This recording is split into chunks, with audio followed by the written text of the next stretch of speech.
오늘 함께 은혜 받으실 하나님 말씀은 베드로전서 2장 9절에서 10절까지 말씀입니다. 베드로전서 2장 9절에서 10절까지 함께 한 목소리로 봉독하겠습니다. 그러나 너희는 택하신 족속이요 왕같은 제사장들이요 거룩한 나라요 그의 소유가 된 백성이니 이는 너희를 어두운 데서 불러내어 그의 기이한 빛에 들어가게 하신 이의 아름다운 덕을 선포하게 하려 하심이라. 너희가 전에는 백성이 아니더니 이제는 하나님의 백성이요 전에는 긍휼을 얻지 못하였더니 이제는 긍휼을 얻은 자니라. 아멘. 우리 옆에 계신 분에게요, 하나님 우리에게 주신 말씀입니다. 우리 고백하며 자리에 앉겠습니다. 하나님이 우리에게 주신 말씀입니다. 오늘 본문 말씀을 중심으로 해서요, 전에는 그러나 이제는 이란 제목으로 함께 말씀을 좀 나누길 원합니다. 함께 한번 고백할까요? 전에는 그러나 이제는. 네, 우리가 지난주와 함께 연결해서요, 회복을 넘어 부흥을 향해 걸어가기 위해서 우리는 첫 번째 하나님과의 관계를 회복해야 된다라고 말씀을 나눴습니다. 기억하시죠? 하나님께로 돌아와서 그 하나님의 마음을 알고 그 하나님 마음 안에 담겨져 있는 하나님의 나라의 축복과 그 놀라운 은혜가 오늘 저와 여러분에게 준비되어 주시고 오늘도 우리에게 부어 주시는 줄로 믿습니다. 하나님과의 관계가 회복되어진 다음에 우리는 또 하나 놀라운 은혜를 발견하게 됩니다. 그것이 뭐냐면 내가 누구인가를 알게 되어집니다. 하나님과의 관계 속에서 하나님을 발견하고 그 하나님을 보면서 나를 발견하면서 내가 누구인가, 나는 어떤 존재인가, 나는 어떤 삶을 살아야 하는가에 대한 부분을 성경을 통하여 하나님은 우리에게 깨닫게 해주시고 알게 해주십니다. 그것이 이제 그리스도인의 정체성, 그리스도인의 자화상이라고도 이야기를 합니다. 많은 사람들이 현대사회를 정체성 혼란의 시대라고 이야기를 하죠. 자신의 정체성을 모릅니다. 그냥 시대의 조류에 따라 흔들리기도 하고, 남편이 남편으로서의 정체성을 잃어버리고 부모가 부모로서의 정체성을 잃어버립니다. 여기 요즘 심지어 남성과 여성인 정체성까지도 흔들려가는 안타까운 모습을 보면서 이 정체성의 혼란, 또 불의한 다수에 의하여서 끌려가기도 하고 내가 누구인가, 내가 어떤 존재인가를 전혀 모르고 살아가는 안타까운 세대가 오늘날의 세대가 아닐까라는 생각을 해보게 됩니다. 제가 말씀을 준비해서 글을 좀 봤더니요, 우리 이 정체성, 그것이 뭐냐면 우리의 삶의 뿌리와 같다라는 글을 좀 적어 놓았더라고요. 즉 나무에게 있어서 가장 중요한 게 뭘까요? 보이지 않는 뿌리라는 겁니다. 겉에는 무성해 보이고 겉은 크고 또 화려해 보이고 잎사귀가 아무리 푸르른다 할지라도요, 그 뿌리가 말라 있고 그 뿌리가 죽어 있으면 머지않아 그 나무도 죽게 되어진다는 거예요. 내 삶의 정체성, 내가 누구인가를 정확히 모르고 살아가는 사람들의 모습은 화려해 보이기도 하고요, 멋있어 보이기도 합니다. 그런데 상황과 환경에 따라 흔들리고 요동하면서 위기가 다가오면 넘어지고 쓰러지는 그런 안타까운 모습을 보게 되어집니다. 심지어 원수 마귀는 우리 그리스도인들에게 찾아와서 이 힘들고 어려운 삶을 우리가 살아가면서 부정적인 자아를 심어주고 과거의 상처와 아픔들을 끄집어내면서 우리의 정체성에 혼란을 가져다 줍니다. 그러다 보니까 믿음의 사람들도 올바른 정체성을 잃어버리고 삶에 휘둘려서 살아가는 안타까운 모습을 발견하게 됩니다. 오늘 이 예배를 통해서 저와 여러분이 하나님 안에서 우리에게 주어진 분명한 그리스도인의 정체성, 이 자화성을 새롭게 깨닫고 정립하는 오늘 이 예배가 되어지기를 축복합니다. 그래야 우리의 삶에 어떠한 위기가 다가오고 어려움이 다가와도요, 절대로 흔들리지 않습니다. 요동하지 않습니다. 연약해 보이고 흔들려 보이지만 그 안에 굳건한 그리스도인의 정체성을 가지고 세상을 이기고 당당하게 승리하며 걸어가는 우리 순복음의 성도님들 되어지길 주님의 이름으로 축복합니다. 자, 오늘 본문 말씀을 중심으로 해서 우리에게 주어진 것 한번 알아볼 텐데요, 첫 번째는 예수님 믿기 전에는 이란 사실입니다. 예수님 믿기 전에, 지금은 우리가 다 예수님 믿고 하나님 자녀가 되었잖아요. 그런데 중요한 건 예수님 믿기 전에 내가 어떤 존재였는가를 우리는 알아야만 한다는 거예요. 그래야 내가 지금 어떤 삶을 살아야 하는지 목적이 생기고 그 방향이 생겨난다라는 겁니다. 오늘 본문에 사도 베드로는 이렇게 말씀하죠. 베드로전서 2장 10절 말씀 함께 한번 읽어봅니다. 너희가 전에는 백성이 아니더니 이제는 하나님의 백성이요 전에는 긍휼을 얻지 못하였더니 이제는 긍휼을 얻은 자니라 라고 말합니다. 베드로는 이렇게 말합니다. 너희가 전에는, 예수님을 믿기 전에는 백성이 아니었다는 거예요. 하나님의 백성이 아니었다는 겁니다. 하나님의 백성이 아니었다면 뭘까요? 마귀의 종이었다라는 겁니다. 진노의 자식으로 살았다라는 겁니다. 멸망받을 그 인생의 길을 걸어가면서 살았던 존재라는 겁니다. 세상의 풍조와 그 조류에 따라 휩쓸리면서 살아갔던 무가치한 존재의 삶을 살았던 존재가 하나님의 백성이 아니었다라는 말로 표현하고 있다는 거죠. 또 뭐라고 말씀하고 있습니까? 너희는 그 전에는 긍휼을 얻지 못하였더라라고 말합니다. 긍휼을 얻지 못했다면 어떻게 될까요? 하나님의 심판을 받을 수밖에 없고, 하나님의 진노 속에서 죄악을 지은 죄의 삭은 사망이요라고 말했던 것처럼 죄의 값을 가지고 사망의 삶을 살 수밖에 없었던 모습이 우리들의 모습이었다는 겁니다. 베드로뿐만 아니죠. 사도 바울도 에베소서 2장 2절 3절을 통해 우리에게 우리 과거의 모습들을 설명해 줍니다. 함께 한번 읽어보면서 어떤 모습이었는지 한번 생각해 봅니다. 그때의 너희는 그 가운데서 행하여 이 세상 풍조를 따르고 공중의 권세 잡은 자를 따랐으니 곧 지금 불순종의 아들들 가운데서 역사하는 영이라. 전에는 우리도 다 그 가운데서 우리 육체의 욕심을 따라 지니며 육체의 마음에 원하는 것을 하여 다른 이들과 같이 본질상 진노의 자녀이었더니 라고 말합니다. 바울도 똑같이 말합니다. 많은 성경의 부분을 할애하면서 그리스도인들이 과거가 어떤 존재였는지를 설명해 주고 있어요. 그리고 그 과거가 어떤 존재였는가를 정확히 알아야 된다라는 것을 우리에게 설명해 줍니다. 그러면서 우리는 어떤 존재였는지 로마서 5장 12절은 단적으로 우리에게 설명해 줍니다. 함께 읽어봅니다. 그러므로 한 사람으로 말미암아 죄가 세상에 들어오고 죄로 말미암아 사망이 들어왔나니 이와 같이 모든 사람이 죄를 지었으므로 사망이 모든 사람에게 이르렀느니라.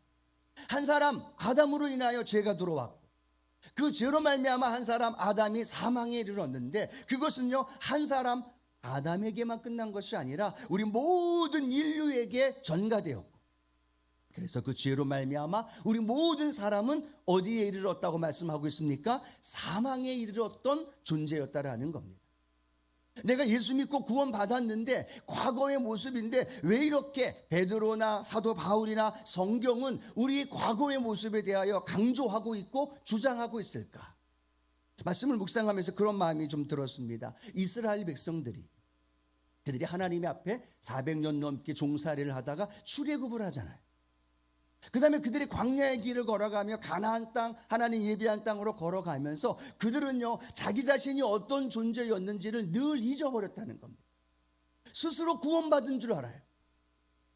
스스로 애굽에서 건져냄을 받은 줄 알고 그 하나님의 우리를 건져주시고 구원해 주신 그 하나님을 잊어버리고 자신들을 위하여 우상을 만들고 자신들을 위하여 모든 삶을 살아가는 안타까운 모습들을 이스라엘 백성들을 통해서 우리에게 보여주고 있다는 거예요. 그들이 과거에 자신들의 모습을 알았다면 그들은 하나님 앞에 항거하거나 교만하거나 불순종하거나 불신하지 않았다는 겁니다. 그런데 어느덧 자신들이 자유인이 되고 배불리 먹고 등 따숩게 살아가다 보니까 하나님을 잊어버리고 하나님이 아닌 다른 우상을 섬기고 자신들을 위하여 모든 삶의 목적이 그렇게 추구되어지는 안타까운 모습을 보고 있다는 겁니다. 그런데 여러분, 이 모습이 이스라엘 백성들만의 모습일까요?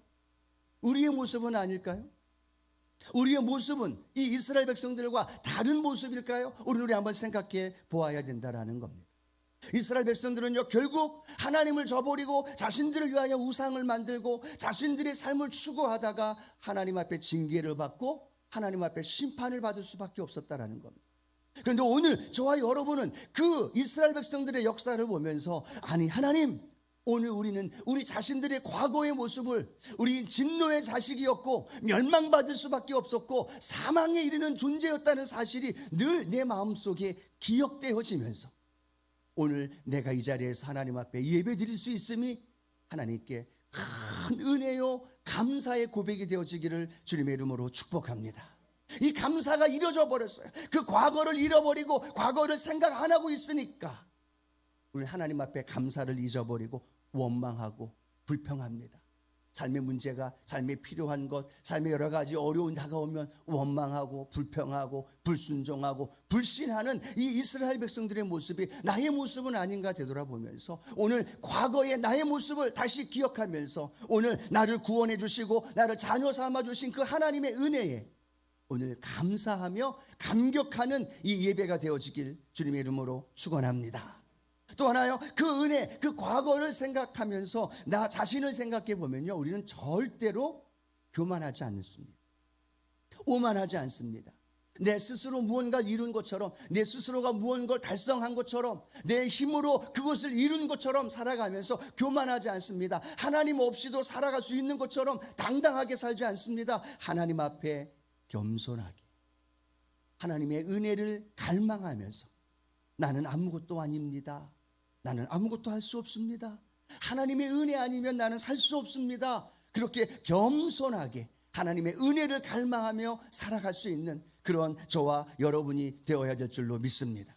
여러분이 교만하려고 할 때, 내가 무언가를 이룬 것처럼 칭찬받고 인정받으려고 할 때 우리는 내가 어떤 존재였는가를 생각해 봐야 돼요. 그러면 우리는 겸손해질 수 있습니다. 그러면 우리는 낮아질 수 있습니다. 그러면 우리는 주님 아니면 안 됩니다라는 간절한 주님을 의지하는 마음들이 더 많이 생기면서 하나님 앞에 더 가까이 나아갈 줄로 믿습니다. 또 하나는요, 우리는 다시는 그 과거의 모습으로 돌아가서는 안 된다는 겁니다. 과거는 생각하면서 내가 어떤 존재였는지는 기억해야 합니다. 그런데 우리의 삶은 다시는 과거의 삶으로 돌아가지 말아야 됩니다. 옛사람의 모습으로, 세상을 따라가는 모습으로, 나를 위하여 우상을 만들고 나를 위하여 살아갔던 그 삶의 모습으로, 옛 모습, 옛 자아의 모습으로 돌아가서는 안 된다는 거죠.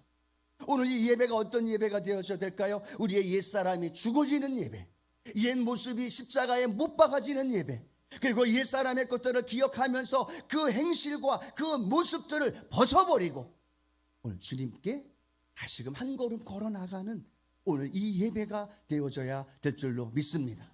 온수 마귀는 와서요, 우리를 다시 과거로 끌어가려고 합니다. 과거의 상처, 과거의 아픔, 그것을 끌어들여 우리를 그렇게 다시 그런 신앙 안에서의 정체성으로 끌어가려고 우리를 유혹하고 우리를 다가올 때마다 우리는 예수 그리스도의 이름의 능력 안에서 예수 이름으로 떨쳐버리고 오늘도 복음의 능력 안에서 내가 새로운 믿음의 길을 걸어나가는 복된 성도님들 되어지길 주님의 이름으로 축원합니다. 과거는 기억하되 과거는 끊어버려야 되고 이제는의 삶을 살아가야 된다는, 전에는이 아니라 예수님 믿은 이제는 삶을 살아가는 것, 그것이 오늘 베드로전서 2장 10절 말씀을 통해 우리에게 말씀하고 있습니다. 예수님 믿은 이제는 어떻게 살아가야 할지 우리 베드로전서 2장 10절 함께 읽어봅니다. 너희가 전에는 백성이 아니더니 이제는 하나님의 백성이요 전에는 긍휼을 얻지 못하였더니 이제는 긍휼을 얻은 자니라. 전에는 이제 끝났어요. 할렐루야. 이제는 기억만 하면서 내가 신앙 안에서 하나님께 더 나아가는 통로가 되어지면 되는 거예요. 이제는 우리는 예수님을 믿는 그 다음 이제는 삶을 살아가는데요, 뭐라고 말씀하고 있습니까? 이제는 하나님의 백성이요 이제는 하나님께 긍휼을 얻은 자이니라. 할렐루야. 여러분, 제 성경 이 본문 말씀에도요 뭐라고 기록했느냐면 이제는 하나님의 백성이요 긍휼을 얻은 자니라 해놓고 할렐루야라고 써 있어요. 오늘 이 고백이 우리의 고백이 되어져야 될 줄로 믿습니다. 하나님의 백성이 되었어요. 하나님께 긍휼을 얻은 자가 되었어요. 예수 그리스도의 피값을 주고 우리의 죄가 속량받았고 이제는 죄값을 지불하면서 사망의 삶을 살아가는 것이 아니라 하나님의 백성, 하나님의 자녀가 되었고 새로운 피조물로서 날마다 하나님 앞에 당당하게 살아가는 복된 주의 자녀 된 줄로 믿습니다. 고린도후서 5장 17절 위대한 믿음의 고백이죠. 함께 우리가 고백하며 선포합니다. 그런즉 누구든지 그리스도 안에 있으면 새로운 피조물이라. 이전 것은 지나갔으니 보라 새 것이 되었도다. 할렐루야. 우리는 새 것이 되었습니다. 하나님의 자녀가 되었습니다. 복받은 존재가 되었습니다. 우리는 이 땅에 살아가면서 과거의 진노의 자식이 아니라 세상을 추구하는 존재가 아니라 하나님 앞에 화목한 존재가 되고 양자의 영이신 성령을 통하여서 우리는 넉넉히 세상을 이기는 존재가 되었고 하나님 나라의 상속자가 된 줄로 믿습니다. 이 사실이 우리 마음속에 믿어져야 돼요. 그리고 그 믿음으로 살아가야 되는데 원수 마귀는요 계속해서 우리에게 찾아와서요 우리를 세상이 보는 나의 모습으로 보게 합니다. 내 옆에 있는 사람이 보는 나로 보게 합니다. 또 실수하고 넘어지는 나의 모습, 그 모습을 나의 눈으로 보게 한다는 겁니다. 우리 여러분, 사랑하는 성도 여러분, 우리는요 우리 세상이 나를 보는 관점이 아니고 이웃이 보는 나가 아니고 부모가 보는 내가 아니고 또 나 자신이 보는 나가 아니라 성경을 통하여 보는 나, 십자가를 통하여 보는 나, 하나님이 말씀하시는 나, 그 존재가 되었다는 사실 믿으시기를 축복합니다. 그걸 우리가 바라보면서 계속해서 훈련되어질 때 우리는 세상을 이길 수 있고 또 담대하게 하나님의 자녀로 살아갈 줄로 믿습니다. 자, 오늘 사도 베드로는 베드로전서 2장 9절을 통해 우리에게 새롭게 변화되어진 신분을 설명해 주고 있죠. 우리 베드로전서 2장 9절 같이 한번 읽어봅니다. 그러나 너희는 택하신 족속이요 왕같은 제사장들이요 거룩한 나라요 그의 소유가 된 백성이니 이는 너희를 어두운 데서 불러내어 그의 기이한 빛에 들어가게 하신 이의 아름다운 덕을 선포하게 하려 하심이라. 아멘. 새롭게 변화되어진 신분이에요. 누구의 신분일까요? 저의 신분입니다. 누구의 신분일까요? 우리 성도님들의 신분이에요. 한 번 더 읽을 텐데요 당당하게 어떻게 변화되어졌는지까지만 한 번 더 우리 믿음으로 선포해 볼까요? 베드로전서 2장 9절 함께 봉독합니다. 그러나 너희는 택하신 족속이요 왕같은 제사장들이요 거룩한 나라요 그의 소유가 된 백성이니. 할렐루야. 저와 여러분이 어떤 존재가 되었느냐? 하나님이 택하신 족속이 됐어요. 하나님이 저와 여러분을 왕같은 제사장으로 삼아주셨어요. 이 세상을 다스리고 통치하고 명령하고 하나님 앞에 나가 예배 드릴 수 있도록 우리를 인도해 주신 왕같은 제사장 삼아주셨어요. 저와 여러분을요 하나님의 나라 삼으셨어요. 하나님이 통치하시겠다는 거죠. 하나님의 소유된 백성이 되었다는 사실 우리는 늘 기억해야만 한다는 것. 우리는 세상의 어떤 조건으로 세상의 많고 적음으로 인하여 구분짓는 존재가 아니라는 겁니다. 이미 하나님 앞에서 왕같은 제사장, 택하신 족속, 그의 나라, 소유된 백성이 되었다는 것을 늘 기억하면서 당당하게 세상을 향하여 걸어가는 그 은혜가 있게 되기를 축복합니다. 세상에 기죽지 않아도 됩니다. 세상의 많은 환경과 어려움 때문에 힘들어 아파할 필요가 없습니다. 왜요? 우리는 이미 왕같은 제사장으로 하나님 세워주셨기 때문에, 하나님의 자녀 삼아 주셨기 때문에 그 은혜로 우리 안에서 살아가게 될 줄로 믿습니다. 한 달 넘게 전에요, 제 방에 제가 홍콩에서 사역할 때 아는 청년이 좀 찾아왔습니다. 홍콩에서 멋지게 함께 사역했던 형 청년이 연락을 와서 함께 만났는데 이제 결혼을 하게 돼서 저거 이제 주례를 좀 해달라고 해서 제 방에 찾아와서 신부될 자매하고 셋이서 이런저런 이야기를 나누다가 갑자기 그 형제가 목사님 성도의 노래를 아십니까? 라고 이야기를 하더라고요. 혹시 성도의 노래 아시는 분 계시나요? 저도 잘 몰라요. 무슨 노래인지 몰라서 그런 노래도 있느냐라고 했더니 성도의 노래라는 노래가 있는데 그 찬양이 성경 고린도후서 5장과 6장을 담아서 성도들에게 정체성에 해당되어지는 그 가사, 그 말씀을 곡으로 해서 표현되어져 있는 그 찬양이라는 겁니다. 그래 그 곡이 어떤 곡인가 해서 그 형제도 좀 듣고 형제에게 좀 들어달라고 해서 들려주고 함께 또 유튜브를 통해서 들었습니다. 그런데 그 곡에 해당되어지는 말씀이 성도의 고백인데요, 고린도후서 6장 9절에서 10절 말씀을 곡으로 표현해 준 말씀이에요. 같이 한번 우리 고백해 보도록 할까요? 고린도후서 6장 9절에서 10절 말씀입니다. 무명한 자 같으나 유명한 자요, 죽은 자 같으나 보라 우리가 살아있고 징계를 받는 자 같으나 죽임을 당하지 아니하고 근심하는 자 같으나 항상 기뻐하고 가난한 자 같으나 많은 사람을 부요하게 하고 아무것도 없는 자 같으나 모든 것을 가진 자로다. 아멘. 누가 이런 은혜를 누린 걸까요? 저와 여러분이에요. 성도예요. 그런데 한 팀이 이 가사를, 이 말씀을 담아서 성도의 노래, 그 의미는 뭘까요? 성도의 정체성을 표현하고 있는 거예요. 성도가 누려야 할 복을 기록하고 있는 거예요.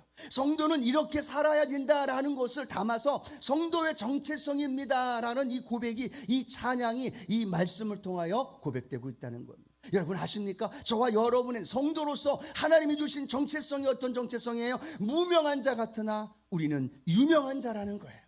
할렐루야. 죽은 자 같으나 보라 우리가 살아있고 징계를 받는 자 같으나 절대로 죽임을 당하지 아니하고 근심하는 자 같으나 항상 기뻐하고 가난한 자 같으나 많은 사람을 부요하게 하고 아무것도 없는 자 같으나 모든 것을 가진 자로다.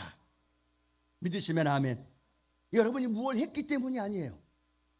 여러분이 무언가를 해서 무언가를 성취했기 때문에 어떤 자격증을 땄기 때문에가 아니에요. 그저 예수님을 내 구주로 영접하고 하나님의 자녀가 됐기 때문에 주신 한없는 축복이에요. 무엇을 했기 때문에 자격증을 땄기 때문에 준 게 아니라니까요. 예수님을 내 구주로 영접한 하나님의 자녀인 모든 성도들에게 주신 놀라운 축복이고 특권이라는 거예요. 믿으시면 아멘. 예, 국회의원이 되면 배지 달죠. 대통령이 되면 대통령으로서의 주신 그 특권과 권세가 있어요. 어떤 걸 해고 어떤 걸 하지 않고가 아니라 그 자격이 되어지면 그 신분이 되어짐으로 인하여서 자연스럽게 얻어지는 신분에 따른 보장이에요. 여러분 아십니까? 저와 여러분이 예수님을 구주로 영접하고 하나님의 자녀가 되어짐으로 자연스럽게 얻게 되어지는 보장이에요. 그 보장이 뭐예요? 아무것도 없는 것 같지만 모든 걸 가진 자가 된 거고, 우리의 삶 속에 왕같은 제사장으로 하나님의 능력 안에 살아가는 능력을 베풀어 주신 거예요. 여러분이 실수한다고 뺏어가지 않아요. 여러분이 넘어진다고 해서, 여러분이 하나님 앞에서 때로는 넘어지고 실수한다고 해서 그걸 빼앗아가는 하나님이 아니라 저와 여러분이 하나님의 자녀가 이미 되었기 때문에 그 신분 때문에 저절로 하나님의 은혜로 우리에게 부어주는 놀라운 축복이 보장되었다는 거예요. 그것을 내가 믿고 받아들이면 내 것이 되어지고 내 삶 속에 날마다 하나님의 자녀로서 당당하게 세상 안에서 살아가게 될 줄로 믿습니다. 세상에 많고 적음의 문제, 지식이 많고 적음의 문제, 내가 건강하고 건강하지 않느냐의 문제가 아니에요. 내가 하나님의 자녀가 되었다는 것, 그 하나 때문에 성경에 기록되어 있는 모든 축복의 말씀이 나에게 주신 은혜의 말씀이고, 그 말씀대로 내가 살아갈 수 있고, 예수의 이름으로 명령하면 귀신이 떠나가고, 예수의 이름으로 선포할 때 문제가 해결되어지고, 내 앞에 크고 작은 어려움이 다가와도 쫄지 않고 기죽지 않고 담대하게 명령하면서 당당하게 크리스찬으로 하나님 자녀로 살아가면 그곳에 하나님의 놀라운 역사가 일어납니다. 여러분, 우리가 믿음이 연약했기 때문에, 우리가 그걸 알지 못했기 때문에 문제지만요, 그걸 안 이상 우리 순복음의 성도님들은 마음껏 누리고 마음껏 경험하고 아무것도 없는 것 같지만 모든 걸 가진 자답게 내 삶 속에 문제가 있고 어려움이 있어도 근심으로 가득 찬 인생 같지만 항상 기뻐하면서 하나님의 놀라운 축복의 능력을 경험하며 살아가는 믿음의 성도님들 되기를 축복합니다. 여러분, 그것 때문에 예수님이 핏값을 지불하신 거예요. 그거 여러분에게, 우리에게 주기 위해서 하나님이신 아들 예수님이 이 땅에 오셔서 벌거벗은 모습으로 십자가 달려 죽으신 이유가 뭐예요? 그 성도에게 주신 특권, 성도에게 주신 그 신분에 맞는 은혜와 복을 우리에게 주시기 위해서. 우리는 그 놀라운 은혜를 값싼 은혜로 취급해서는 안 되고 당당하게 그 은혜를 누리면서 우리의 가정에서, 직장에서, 삶의 현장에서 그 놀라운 축복의 주인공으로 살아가는 우리 믿음의 성도님들 되어지기를 주님의 이름으로 축원합니다. 자, 그렇게 하나님의 자녀로 당당하게 살아가야 되는데, 세 번째는요, 어떻게 살아야 되는가에 대한 부분을 우리는 깨달아야 됩니다. 왜 하나님이 아들 예수를 십자가에 달려 죽기까지 하면서 우리를 구원해 주셨는데, 하나님 자녀 삼아 주셨는데, 왕같은 제사장 삼아 주셨는데 이유가 있다는 거예요. 거저 주셨고 또 하나님 주신 은혜로 우리가 거저 하나님의 자녀가 되었지만 그 안에는 하나님의 분명한 목적이 기록이 되어 있다는 거예요. 오늘 우리 베드로전서 2장 9절 한 번 더 읽어볼 텐데요. 두 파트가 나눠져 있습니다. 하나는요, 내가 새롭게 변화되어진 신분이 기록되어 있고, 또 뒷부분에는 그 신분으로서 무엇을 해야 되는지가 기록이 되어 있어요. 자, 우리 베드로전서 2장 9절 한 번 더 읽어봅니다. 그러나 너희는 택하신 족속이요 왕같은 제사장들이요 거룩한 나라요 그의 소유가 된 백성이니, 여기까지는 뭘 의미할까요? 우리가 변화된 신분을 의미합니다. 예수님 안에서 새롭게 변화된 신분. 자, 그 다음에 뭐라고 기록하고 있느냐? 이는 이란 말로 시작되어져서 뭐뭐 하게 하려 하심이라 라는 말씀으로 우리를 그렇게 자녀 삼으시고 그렇게 새로운 신분을 주신 목적이 기록이 되어 있다는 거예요. 자, 그 다음부터 한번 읽어봅니다. 이는부터 시작해 봅니다. 함께 읽겠습니다. 이는 너희를 어두운 데서 불러내어 그의 기이한 빛에 들어가게 하신 아름다운 덕을 선포하게 하려 하심이라. 할렐루야. 너희를 어두운 데서 불러내어 그의 기이한 빛에 들어가게 하신 이 예수 그리스도, 그 그리스도의 놀라운 이의 아름다운 덕, 그게 뭘까요? 저와 여러분을 구원하여 하나님의 자녀 삼아 주신 이 놀라운 복음, 그 복음을 뭐하게 하기 위함이다? 선포하게 하기 위함이다. 한번 따라 고백할까요? 선포하기 위함입니다. 믿으십니까? 선포하기 위함이라는 거예요. 부르심에는 목적이 있잖아요. 그 목적이 어떤 목적이냐? 그 아름다운 덕, 내가 구원받는 것, 내가 하나님의 자녀가 된 것, 그 안에 담겨져 있는 놀라운 하나님의 은혜와 그 복을 우리만 갖고 있는 것이 아니라 그 아름다운 덕을 선포하기 위함이라는 거예요. 하나님의 백성이 아니라 지금도 진노의 자식으로 살아가는 사람들이 있다는 거죠. 하나님의 긍휼을 받지 못하고 살아가는 너무나 많은 안타까운 사람들이 있다는 거예요. 그들에게 하나님의 백성이 되는 법을 선포해야 돼. 하나님의 긍휼을 받으며 살아갈 수 있도록 그들을 인도해 줘야 되는 거예요. 여러분이 가지고 있는, 우리가 가지고 있는 것이 가짜인가요? 우리가 가지고 있는 것이 그렇게 가치 없는 것일까요? 아니요. 너무너무 귀하고 소중한 생명의 그 역사가 우리를 통해서 전달되어지고 그들을 주께로 인도해 줄 수 있는 것, 그것이 바로 저와 여러분에게 주신 사명인 줄로 믿습니다. 사도 바울의 예를 들어보면요, 로마서 1장 14절에 보면 이렇게 사도 바울은 스스로에게 이렇게 고백합니다. 함께 읽어볼까요? 헬라인이나 야만인이나 지혜 있는 자나 어리석은 자에게 다 내가 빚진 자라. 그가 예수를 핍박하면서 살았던 그가 예수님 만난 다음에 그는 고백합니다. 나는 빚진 자입니다. 헬라인을 만나지 않았었어도, 야만인을 만나지 않았었어도, 지혜 있는 자나 어리석은 자를 만나지 않았었어도 다 바울은 고백합니다. 나는 그들에게 빚진 자입니다. 왜? 내가 복음의 빚진 자이기 때문에. 내가 예수님 때문에 빚진 자 되어 하나님의 자녀가 되고 구원받은 복된 인생을 살아가고 있기 때문에 바울은 고백합니다. 나는 복음의 빚진 자입니다. 나는 아름다운 덕을 선포하며 증거하며 살아야 할 빚진 자입니다. 그 사명이 어떻게 살아야 할 것인가를 바울을 나가서 복음을 전하며 증거하는 사도로, 증인으로 그를 인도해 주신 줄로 믿습니다. 그걸 위해 그에게 성령의 능력을 주셨고 그에게 말씀의 능력을 더해 주셨고 필요한 은혜와 능력으로 그가 주신 사명 잘 감당했던 것처럼 오늘 저와 여러분 아름다운 덕, 복음을 선포하며 살아가는 우리 믿음의 성도님들 되어지길 축복합니다. 복음의 빚진 자로 살아가는 삶이 우리에게 주신 사명인 거예요. 그 사명자임을 늘 기억하면서 학교에서, 가정에서, 때로는 삶의 사업장 자리에서 나는 복음의 빚진 자, 아름다운 덕을 선포하는 자, 내 삶을 통해 그 일을 이루어가는 자라는 사실을 늘 기억하며 살아갈 때 그곳에 하나님의 놀라운 살아계신 역사가 가득 채워질 줄로 믿습니다. 말씀을 맺길 원합니다. 오늘 우리는 우리 자신이 어떤 존재라는 사실을 세 가지를 통해 알게 되었습니다. 과거의 모습, 그러나 이제 과거는 나와는 상관이 없고 예수 그리스도를 믿은 이후에 이제의 삶, 하나님의 자녀로 축복된 존재로 왕같은 제사장으로 살아가는 복된 은혜가 우리에게 일어난 줄로 믿습니다. 그리고 이제는 그 부름에 맞는 사명자로, 복음의 빚진 자로, 또 그들을 인도해야 할 사명자로 당당하게 걸어가는 우리 순복음의 모든 성도님들 되어지길 주님의 이름으로 축원합니다. 축원합니다. 기도하겠습니다. 주님 감사합니다.